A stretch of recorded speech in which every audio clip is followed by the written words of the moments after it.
This is really one of those situations where sometimes you feel totally out of it. You're in despair, don't know which way to turn. You're just tired, sluggish, don't know what to do, and everything seems to be working against you. You don't know which directions to take. So you pretty much you don't want to give up, but at the same time you don't know how to continue. You're at that point where you can give up, but you can't go further either. You pretty much stuck. How do you get out of it? What do you do at this point when it feels like there's no way to go? I find this passage very apropos. Go to the ant, you sluggard. Consider its ways and be wise. It has no commander, no overseer or ruler. Yet it stores its provision in summer and gathers its food at harvest. This is a little bit harsh, but as we know, ants are very laborious.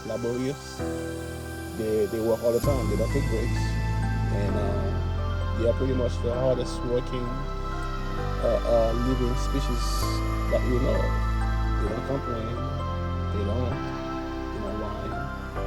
They just do the work. They find a way to do the work. And that's what they're saying right now. They have no commander.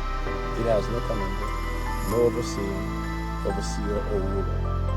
Yet it stores provision in summer and gathers food at harvest. Unless you know the bug's life. Unless you have now Harper who comes around and eat your food. That's another story. Now he goes deeper. He says, how long will you lie there, you sluggard? When will you get up from your sleep? A little sleep, a little slumber, a little folding of the hands to rest, and poverty will come on you like a thief, and scarcity like an armed man. That's the problem, though. How long will you lie there, you sluggard? We don't know. I guess that's what you call depression. That sluggish that you're feeling. How does one get out of it? And it's hard to get out of something that it's hard to pull yourself up from the bootstrap. I guess that's what they're saying. It's hard to do it when you don't know what you're supposed to be doing. But nonetheless, just because you don't know what you're supposed to be doing doesn't necessarily mean you can't do anything. I guess they always say, if you don't know what you're doing, start doing something, anything, and then it will work out for you. But I thought that was it's an interesting passage. Go to the ant, you sluggard. Consider its ways and be wise. It has no commander, no overseer or ruler. Pretty much nobody to tell him what to do. Yet it stores its provision in summer and gathers its food at harvest.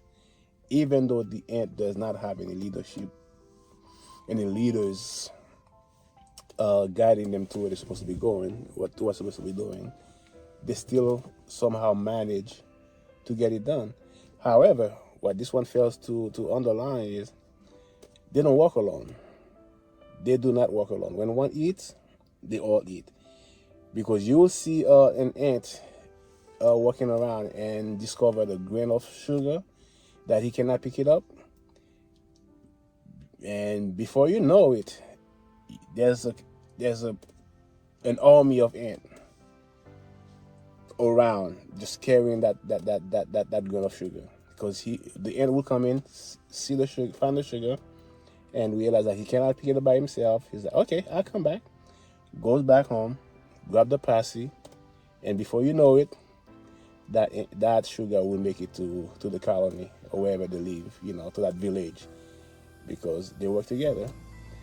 I'm sure once they get there, they have a way of sharing it or whatnot. But the fact of the matter is, they will find a way. They will find a way to get that thing from where it is, to move it from wherever they found it to their village, one way or another. There's a proverb that says, Ants never complain about the weight of a sugar. They never complain. You know, you'll see a small ant small ants find a way to carry a grain of sugar that probably weighs 5 times their weight. They don't complain. They find a way. They say, okay, we found it. We're gonna take it with us. And that's the bottom line: is just don't bitch. Just don't complain.